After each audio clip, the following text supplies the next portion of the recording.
Halo guys, assalamualaikum. Dengan Tony di sini dan kali ini saya pengen nge-review baterai Hypotanos. Ini adalah baterai Hypotanos yang saya pakai di iPhone SE 2020 saya, yang saya pasang bulan kemarin. Kalau nggak salah akhir Maret kemarin.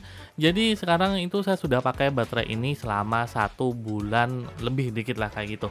Nah, saya menggunakan baterai Hypotanos ini untuk menggantikan baterai Cortex yang sebelumnya juga saya sudah pakai selama 1 tahun di iPhone SE saya. Dan saya cukup puas dengan performa baterai Cortex ini karena di awal pemakaiannya itu saya bisa mendapatkan screen on time sekitar 4 jam. Itu sudah termasuk nge-game, main sosmed dan lain sebagainya. Sedangkan untuk ini nanti saya akan bahas lebih detail lagi. Tapi overall saya cukup kecewa pakai baterai Hypotanos ini.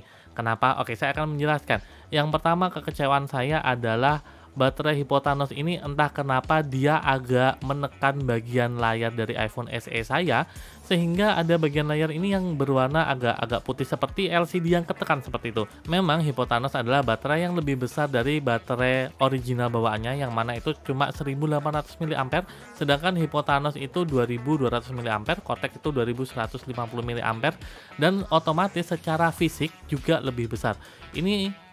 Ini perbandingan antara baterai Cortex dan baterai orinya. Ini Cortex, ini baterai ori. Kalian bisa lihat di baterai Cortex ini sedikit lebih besar daripada baterai orinya. Walaupun demikian, ketika saya pasang baterai Cortex ini di iPhone SE saya, sama sekali nggak ada masalah dengan layarnya. Nah, saya nggak tahu ya, ini bisa kelihatan atau enggak, tapi di sini, di bagian ini ada bagian yang sedikit menekan sehingga bagian LCD-nya ini kayak ada putih-putihnya seperti itu. Sama seperti kalian kalau neken LCD TV itu ada kayak putih-putihnya seperti itu. Nah, di sini ada kayak gitu, tapi kayaknya agak sulit deh kelihatan di kamera ini ya. Mungkin nanti saya akan coba fotoin. Ya, memang agak sulit sih dilihat di kamera ketika saya membuat video ini, tapi ya itu yang saya rasakan karena sebelumnya kalau saya pakai baterai Cortex ini nggak ada masalah sama sekali, dan pakai baterai Hypo ini entah kenapa, padahal saya pasangnya juga sudah benar menggunakan adhesive bawaan dari baterai Hypo sendiri, dan juga sempat saya pasang ulang, saya bongkar lagi seperti itu, dan untuk memastikan bahwa baterainya itu betul-betul terpasang dengan baik. Nah, saya nggak tahu ya apakah karena memang besarnya baterai di Hypo itu yang sedikit berbeda dengan baterai Cortex, karena memang ketika saya cek baterainya kurang lebih sama ya, memang lebih besar daripada baterai aslinya, tapi hampir sama. Apakah itu yang membuat layarnya ini tertekan, besarnya baterai itu yang berbeda dengan baterai orinya, atau memang saya yang salah pasang? Saya juga kurang tahu, padahal saya sudah pasang ulang.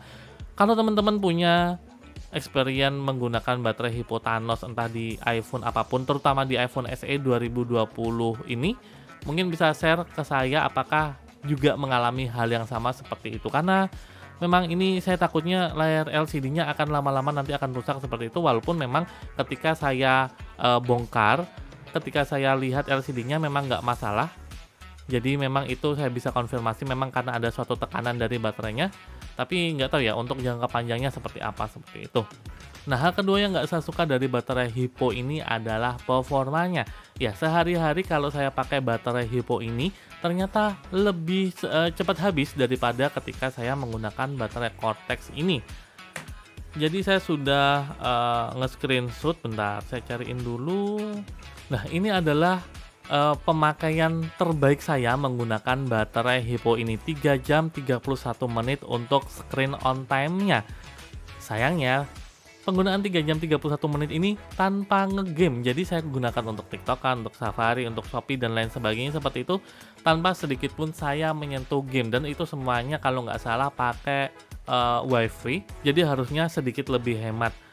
Sedangkan dengan pola penggunaan yang sedikit lebih berat ketika saya menggunakan baterai Cortex ini, awal-awal itu saya bisa mendapatkan lebih dari 4 jam, dan itu 1 jamnya itu saya gunakan untuk ngegame, 1 jam lebih kalau nggak salah saya gunakan untuk ngegame.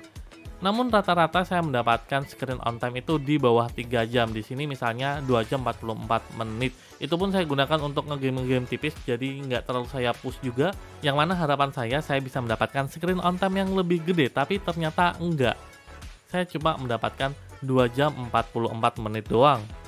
Dan karena akhir-akhir ini saya nggak menggunakan ponsel ini sebagai daily driver saya, jadi saya nggak terlalu banyak menggunakan ponsel ini. Tapi rata-rata screen on time-nya itu ya 1 jam, 1,5 jam seperti itu. Dan biasanya baterainya habis sendiri karena dia standby aja kayak gitu. Jadi ketika dia standby malah entah kenapa cepet habis. Saya nggak tahu juga ya dengan baterai Thanos ini ya. Entah saya yang mendapatkan unit yang kurang baik atau memang kualitasnya kurang baik. Tapi setahu saya hal ini memang nggak ke cover garansi karena memang secara baterai health masih bagus, kemudian nggak ngedrop juga, artinya masih bisa digunakan untuk beberapa jam seperti itu. Saya nggak tahu apakah seperti ini bisa diklaim garansi atau enggak. Nah, kalau kalian penasaran dengan baterai health-nya kalau di iOS 18 itu baterai health-nya akan muncul 100% seperti ini. Tapi ini ya nggak guna juga sih karena tidak bisa merepresentasikan baterai health dari baterai yang ada di ponsel kita. Sama aja. Jadi mau baterai health-nya ada 100% ataupun tidak terdetek sekalipun itu tidak akan berpengaruh ke penggunaan iPhone ini. Karena memang tetap aja ada pesan baterai penting yang menyatakan bahwa baterainya itu enggak ori. Nah, untuk ngelihat baterai health-nya sebenarnya kalian bisa menggunakan aplikasi TrueTools yang ada di MacBook ataupun ada di untuk Windows. Ini saya coba yang ada di Mac saya. Nah, kalau dari aplikasi TrueTools ini akan kelihatan kalau baterai saya ini baru saya charge 24 kali dan baterai life-nya atau baterai health-nya ini masih 100% dan dia diproduksi di tahun 2023. Untuk kapasitasnya sendiri aktual kapasitinya ada di 2200 mAh lebih. Sedangkan untuk desain kapasitinya ini ada di 1810 mAh yang mana merupakan kapasitas dari baterai ori di iPhone SE 2020. Untuk baterai health-nya masih 100%. Jadi seharusnya performa baterai ini nih masih aman. Artinya ekspektasi saya bisa mendapatkan screen on time di atas 3,5 jam atau bahkan 4 jam. Sekalipun saya menggunakan untuk ngegame harusnya masih bisa. Tapi entah kenapa saya juga nggak tahu apakah memang kualitasnya seperti saya katakan tadi. Saya kurang beruntung dapat baterai yang jelek atau gimana. Ternyata saya cuma dapat screen on time. Ya kalau kalian gunakan sehari-hari untuk daily driver itu di bawah 3 jam. Dan itu kalau kalian ingin menggunakan sehari-hari udah jelas kalian harus ngecas 2 kali. Apalagi kalau kalian menggunakan untuk ngegame itu mungkin bisa lebih dari 2 kali, bahkan bisa 3 kali seperti itu. Namun screen on time seperti itu saya tidak terlalu bisa memvalidasi apakah saya mendapatkan unit yang buruk atau enggak. Karena ketika saya menggunakan baterai Cortex ini, iOS-nya ini masih iOS 17. Sedangkan ketika saya menggunakan baterai Hippo ini, iOS-nya adalah iOS 18. Mungkin saja ada pengaruh di penggunaan iOS tersebut dan saya juga tidak bisa memverifikasi secara pasti. Tapi ya berdasarkan experience saya tidak terlalu suka menggunakan baterai Hippo karena dia nggak terlalu awet seperti baterai Cortex ini. Jadi saran saya kalau kalian ingin mengganti baterai untuk iPhone SE, terutama untuk iPhone SE 2020, mungkin kalian bisa start menggunakan baterai Cortex dulu. Kalau ada masalah ya klaim garansi aja, kalian bisa coba Hippo, kemudian kalau ada masalah lagi ya ke Ricky Panda, ya intinya ya coba-coba aja sih. Tapi memang pengalaman saya baterai Cortex ini cukup oke sih menurut saya.